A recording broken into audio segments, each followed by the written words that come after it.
santé à n'importe quel prix, du docteur Samuel Pfeiffer. Donc c'est un médecin, lui. Donc si un jour vous trouvez ce livre en brocante ou sur eBay ou je sais pas, achetez-le. C'est un petit livre précieux qui passe en revue.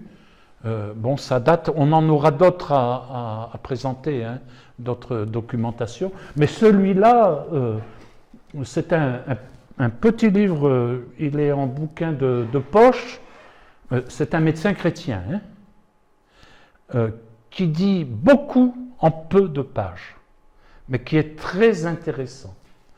Et alors, pour mémoire, j'ai mis les dates de Confucius, donc 551 avant Jésus-Christ, 479 avant Jésus-Christ.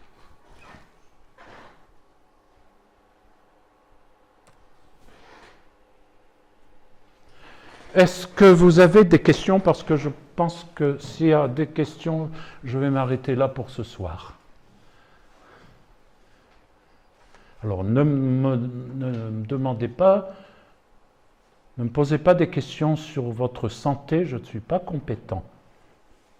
Mais si vous avez des questions sur ce qu'on vient de voir, j'y répondrai volontiers. Et alors, avec quoi sont faits les granules homéopathiques? Alors ça, ce sera pour demain. La suite au prochain numéro. Enfin, bon, je peux répondre un peu à partir de quelle base on les fabrique. Donc c'est déjà ici. Donc, entre parenthèses, 56% des Français ont déjà pris de l'homéopathie. Je crois les Belges aussi. Alors, pour faire les granules et puis les gouttes, on va partir soit de végétaux,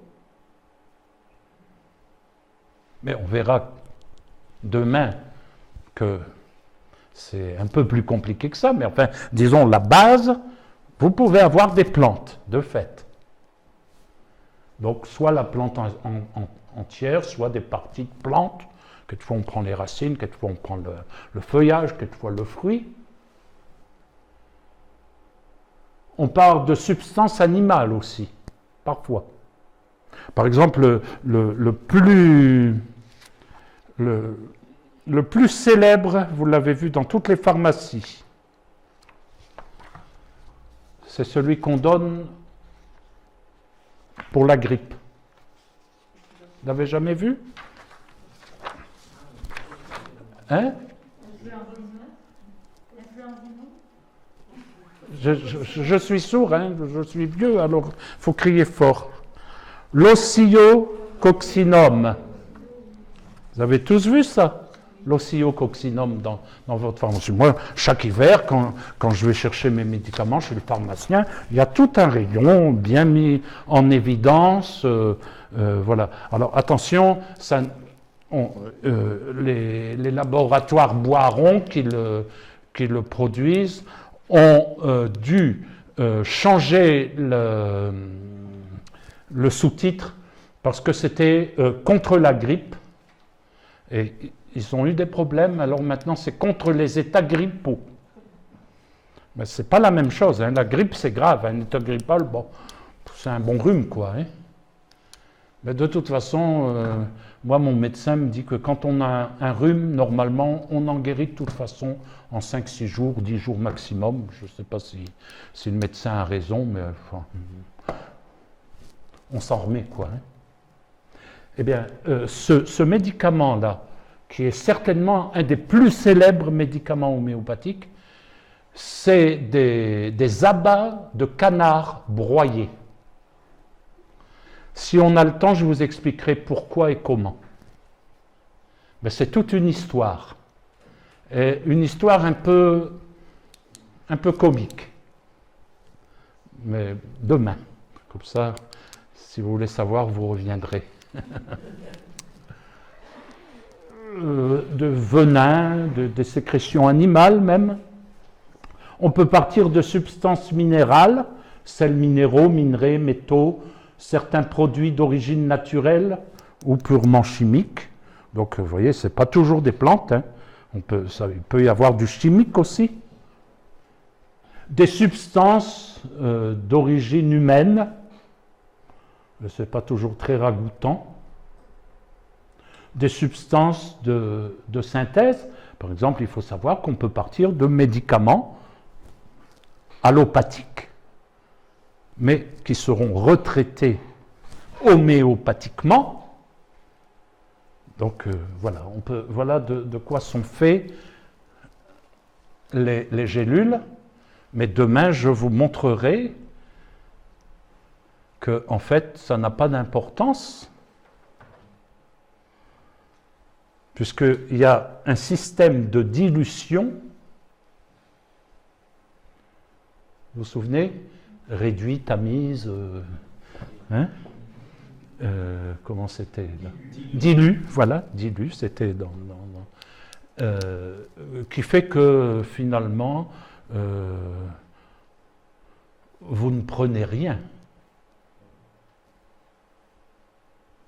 Je vais vous raconter une histoire vraie. Si vous êtes grands-parents, il vous arrive d'avoir les petits-enfants à la maison, non? En vacances. Enfin, nous, ça nous arrive. Et puis, le grand-père se soignait par homéopathie.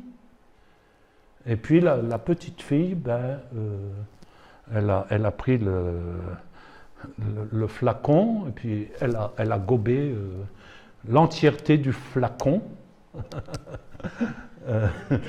de gélules homéopathiques. Alors les grands-parents paniqués, catastrophe, notre petite fille est empoisonnée. Ils vont aux urgences à l'hôpital, et puis l'interne qui les reçoit dit qu'est-ce qu'elle a pris comme médicament? Voilà, elle a pris ça, DH30, tout ça. Alors l'interne dit, vous pouvez retourner à la maison, il ne se passera rien du tout. Et pourquoi il ne se passera rien? Pourquoi elle n'est pas empoisonnée? Parce qu'il n'y a rien. Et vous achetez rien, bien cher. Et en plus, je ne sais pas si en France c'est remboursé par la sécurité sociale. Jusque DH9, je crois, peut-être. Je ne sais pas. Tu le sais, toi? DH9? Je sais que c'est remboursé à d'autres appels, mais après, à quel niveau de solution? Je crois que c'est DH9, mais enfin, on en parlera de DH9 parce que c'est une dilution clé en homéopathie. Mais de toute façon, ça n'a pas d'importance parce que Hahnemann dit plus vous diluez et plus c'est efficace. Alors c'est très curieux ça. Comment un médicament, alors plus il n'y a rien, et mieux ça agit.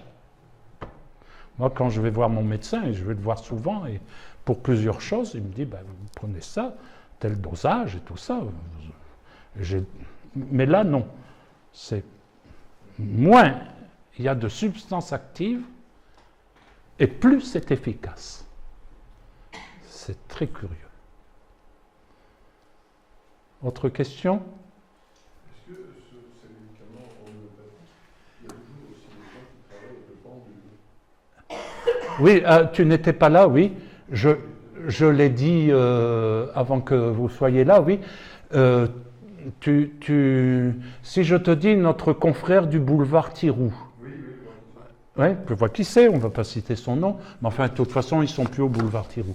Mais de notre temps, ils étaient au boulevard Thiroux, donc ils se soignent par homéo. Pardon? Bon, tu as dit le nom, hein, c'est pas moi, hein. Donc, ils se soignent par homéopathie, hein.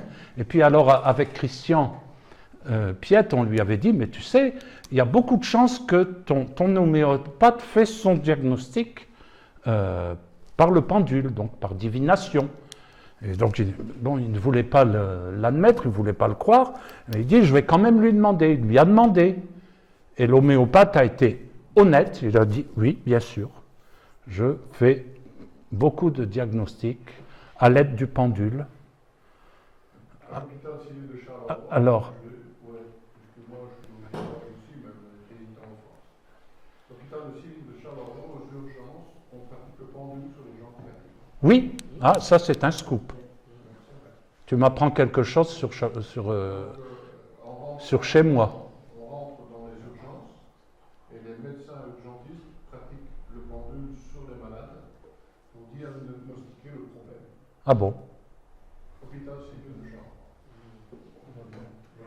Alors je sais qu'en Suisse, on appelle les souffleurs de brûlure pour les brûler, mais ça, tu m'apprends quelque chose.